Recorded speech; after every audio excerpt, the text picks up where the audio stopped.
क्या आप ये जानते हैं पूरी दुनिया में मौजूद 80 से 90% खिलौने चाइना में बनाए जाते हैं, जिन्हें बनाने वाले खुद 13 से 14 साल के बच्चे होते हैं। और चाइना में ना तो दीपावली मनाई जाती है और ना ही क्रिसमस, लेकिन फिर भी 80% नकली क्रिसमस ट्री और 70% दीपावली की लाइटें चाइना में ही बनाई जाती हैं। चाइना नकली चीजों को बनाने में इतना आगे निकल चुका है कि यहाँ आपको प्लास्टिक से बने चावल भी देखने को मिलेंगे। इसके अलावा ऐसी और भी कई सारी चीजें हैं जो चाइना में नकली बनाई जाती हैं। Fact number 9। ये है मीना राघवन, जो अभी 77 साल की हैं, लेकिन आज भी ये लोगों को मार्शल आर्ट सिखाती हैं। बता दें, मीना जी 70 सालों से बच्चों को कलरी पट्टी सिखा रही हैं। मीना राघवन को लोग मीनाक्षी अम्मा भी कहते हैं और ये अपने क्लास में ज्यादातर लड़कियों को ही मार्शल आर्ट सिखाती हैं। जिस उम्र में लोग बिस्तर पकड़ लेते हैं, उस उम्र में मीना राघवन लोगों को मार्शल आर्ट सिखा रही है। इनके साहस और जज्बे को तो सलाम है। आपका इनके बारे में क्या सोचना है, कमेंट करके जरूर बताएं।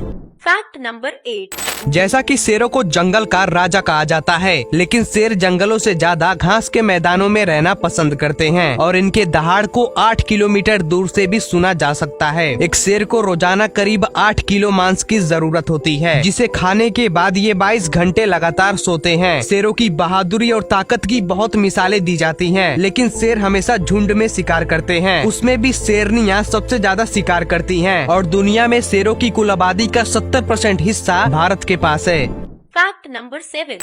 वीडियो में जो आप ये घर देख रहे हैं, ये घर जमीन पर नहीं बल्कि पानी पर बना हुआ है, जो मणिपुर के लोकतक झील पर बने हुए हैं। और इन तैरते घरों में लगभग 4000 से भी ज्यादा लोग रहते हैं, जो लगभग 240 वर्ग किलोमीटर एरिया में फैले हुए हैं। और ये लोग सिर्फ यहाँ पर रहते ही नहीं, बल्कि इनके बच्चों के स्कूल भी इसी फुमड़ी पर बने हुए हैं। ऐसे प्राकृतिक फुमड़ी आपको सिर्फ भारत में ही देखने को मिलेंगे। इन्हीं फुमड़ी पर दुनिया का पहला फ्लोटिंग नेशनल पार्क भी बना हुआ है। Fact number 6। मुंबई में मौजूद धारावी एक ऐसी जगह है जहां लोगों को जिंदगी जीने के लिए संघर्ष करना पड़ता है, जो एशिया की सबसे बड़ी स्लम एरिया मानी जाती है। और आपको ये जानकर आश्चर्य होगा कि 2 किलोमीटर एरिया में फैले इस धारावी में लगभग 10 लाख लोग रहते हैं। और ये जगह इतनी घनी है कि यहाँ के लोग शुद्ध हवा के लिए तरस जाते हैं। छोटे छोटे कमरे, पतली गलियाँ जिसमें अक्सर अंधेरा और कचरा दोनों फैला रहता है। और यहाँ के खुले नालियों में से अक्सर बदबू आती रहती है। और एक सर्वे के अनुसार यहाँ लगभग 1440 लोगों पर एक टॉयलेट की व्यवस्था है, जहां लोगों को अपनी बारी आने का घंटों इंतजार करना पड़ता है। वहीं 1997 से लेकर राज्य और केंद्र सरकार लगातार इन झुग्गियों के रीडिप्लॉयमेंट का प्रयास करती रही है, लेकिन आज तक कुछ भी नहीं हुआ।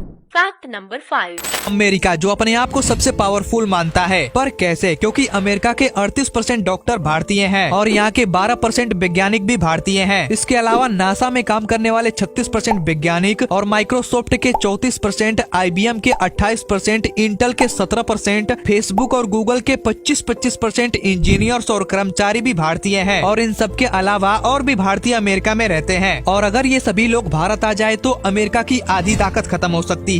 यानी हम ये कह सकते हैं कि हम इंडियन के बदौलत ही अमेरिका अपने आप को सबसे पावरफुल मानता है, ऐसा मेरा सोचना है। Fact number 4। क्या आप ये जानते हैं विश्व का सबसे बड़ा हिंदू मंदिर भारत में नहीं बल्कि भारत से 4800 किलोमीटर दूर कंबोडिया में है, जिसका नाम अंकोर वाट है, जो दुनिया का सबसे बड़ा धार्मिक स्थल है। 402 एकड़ में फैले इस मंदिर का नाम Guinness book of world record में भी दर्ज है। इस मंदिर की दीवारों पर रामायण, महाभारत और हरिवंश पुराण की चित्रकारी की गई है और 11वीं सदी में इसे राजा सूर्यवर्मन ने बनवाया था। और ये मंदिर भगवान विष्णु को समर्पित है। इसके साथ ही ये मंदिर कंबोडिया का नेशनल सिंबल भी है और कंबोडिया के नोटों पर भी इस मंदिर की फोटो लगी हुई है। Fact number 3। ताजमहल के ऊपर से हवाई जहाज क्यों नहीं उड़ते? क्या आपने कभी ये सोचा है? अगर नहीं तो आपके जानकारी के लिए बता दे, ताजमहल के 7.4 किलोमीटर एरिया में सभी प्रकार के हवाई जहाज के उड़ानों पर भारत सरकार ने रोक लगाई हुई है। यानी ताजमहल का 7.4 kilometre area no flight zone के अंतर्गत आता है। और इसके पीछे का कारण समझने से पहले आपको ये जानना जरूरी है कि नो फ्लाइट जोन कहते किसे हैं। तो आपको बता दे, किसी भी देश का एक ऐसा क्षेत्र जहाँ किसी भी प्रकार के हवाई जहाज को उड़ाने की अनुमति नहीं होती है, उसे हम नो फ्लाइट जोन या एयर एक्सक्लूजन जोन कहते हैं। और इसी सुरक्षा दृष्टि को देखते हुए भारत के समृद्धि इतिहास का प्रतीक ताजमहल को नो फ्लाइट जोन के अंतर्गत भारत सरकार द्वारा 2006 में कानून तहत ताजमहल के 7.4 किलोमीटर एरिया के अंतर्गत सभी प्रकार की हवाई जहाज के उड़ान पर रोक लगा दी गई। क्या ये चीज आपको पहले से पता थी? कमेंट करके जरूर बताएं। Fact number 2। दोस्तों, भारत की सेना सबसे टफ सेना मानी जाती है क्योंकि दुनिया भर के कई देश अपनी सेनाओं को भारत में ट्रेनिंग के लिए भेजते हैं। क्योंकि भारत के जवानों में देशभक्ति कितनी ज्यादा है, इसका जीता जागता उदाहरण है आंध्र प्रदेश में मौजूद ये माला रेड्डी गाँव। दरअसल ये गाँव एक मुस्लिम गाँव है जिसमें पूरे 86 परिवार रहते हैं और यहाँ के हर एक घर का युवा इंडियन आर्मी में है, जहाँ बच्चों से लेकर बूढ़ों तक देशभक्ति कूट कूट कर भरी हुई है। तभी तो यहाँ के लड़के उच्च शिक्षा लेने के बावजूद भी सेना में भर्ती होते हैं। सलाम है ऐसे वीर जवानों को। Fact number 1। तीखी होने के बाद भी लोग मिर्ची खाना बहुत पसंद करते हैं, लेकिन क्या आपको ये पता है इस दुनिया की सबसे तीखी मिर्ची कौन सी है? अगर नहीं तो आपको बता दे, इस दुनिया की सबसे तीखी मिर्ची का नाम ड्रैगन ब्रेथ चिली है। और अगर ये गलती से आपके मुंह में चली गई तो आपको इतना जलन होगा कि उसमें इंसान की मौत भी हो सकती है। और खास करके इस मिर्ची का यूज मेडिकल ट्रीटमेंट में स्किन को सुन्न करने के लिए किया जाता है ताकि आसानी से ऑपरेशन किया जा सके।